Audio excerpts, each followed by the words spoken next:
"Will you see the register at once?" asked the governor, "or proceed to the other cell?" "Let's visit them all," said the inspector. "If once I went up those stairs, I should never have the courage to come down again.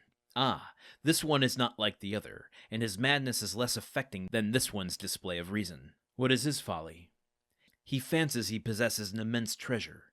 The first year he offered government 1,000,000 of francs for his release, the second 2, the third 3, and so on progressively. He is now in his 5th year of captivity. He will speak to you in private and offer you 5,000,000.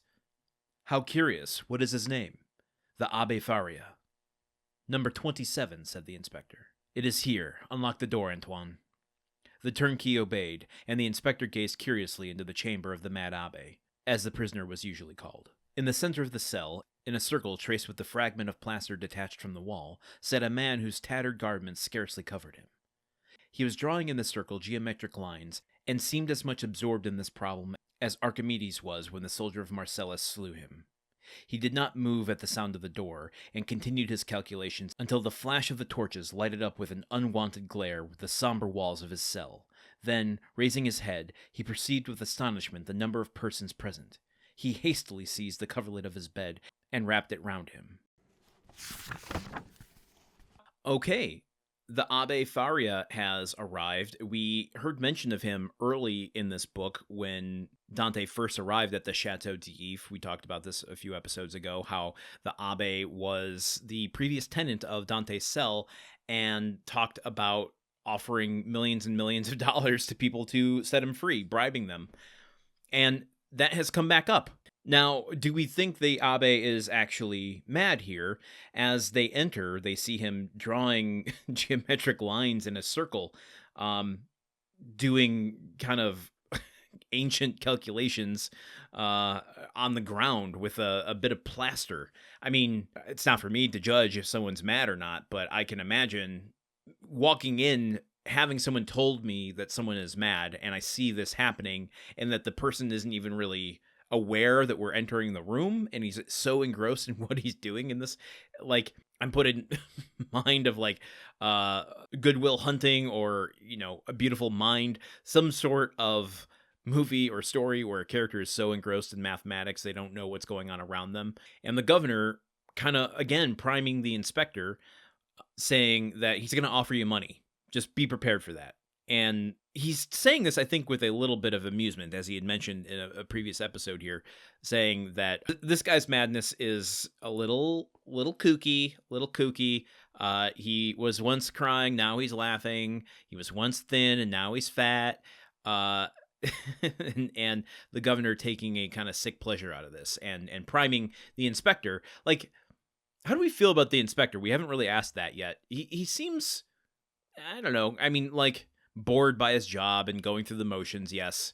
But he hasn't seemed unduly sadistic. So, in a way, the governor saying you're going to get a kick out of this guy puts me in mind, I guess, I don't know if this is true for everybody, but I can say as a guy, if you've ever found yourself in a situation where there's someone who fancies themselves, say, an alpha male. I don't buy into that alpha beta bullshit, but the people who do, and do. The alpha males will kind of like take you to the side and tell you a little joke under their breath, trying to like find a way to bond with you in a way. It seems to happen a lot on golf courses.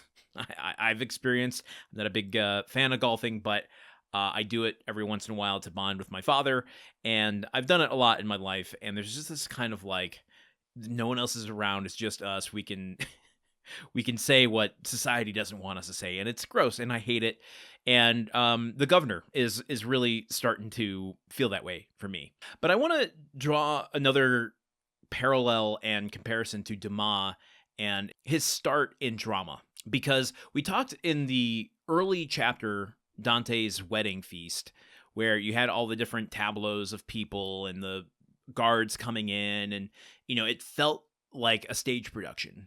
This is another moment to me where it felt like, oh, I can see this moment on stage.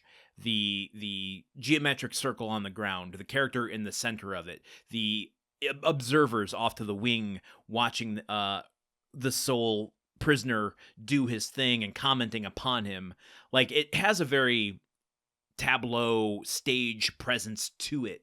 And because Dumas started writing drama on the stage, I think that probably translates to some of his style here and his visualization of how he's going to present these stories and these interactions to his readers in a way that sticks in their mind with a visual. But let's acknowledge, too, that Dumas has just name-dropped Archimedes here. A bit of a flex, if kids are still saying that, where I don't know if he's drawing a parallel.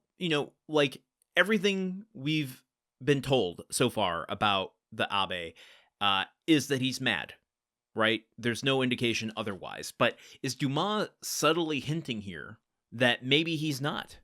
By comparing him to Archimedes, who was killed by a Roman soldier while he was doing his geometric diagrams. And then once killed, he was so immersed in his work that he didn't notice the soldier the way that the Abbé isn't noticing the jailers coming in. And when he is stabbed and realizes he's dying, asks that he can finish his work before he's fully dead.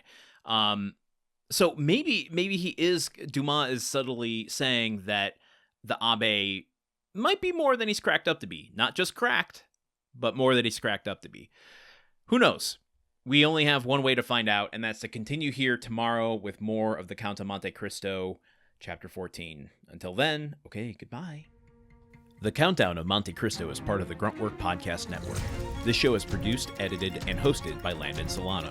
The original text of The Count of Monte Cristo by Alexander Dumas. Theme song by Magic Solo. If you want to support the show and others like it, visit patreon.com/gruntworkpod. Thank you for listening. See you tomorrow.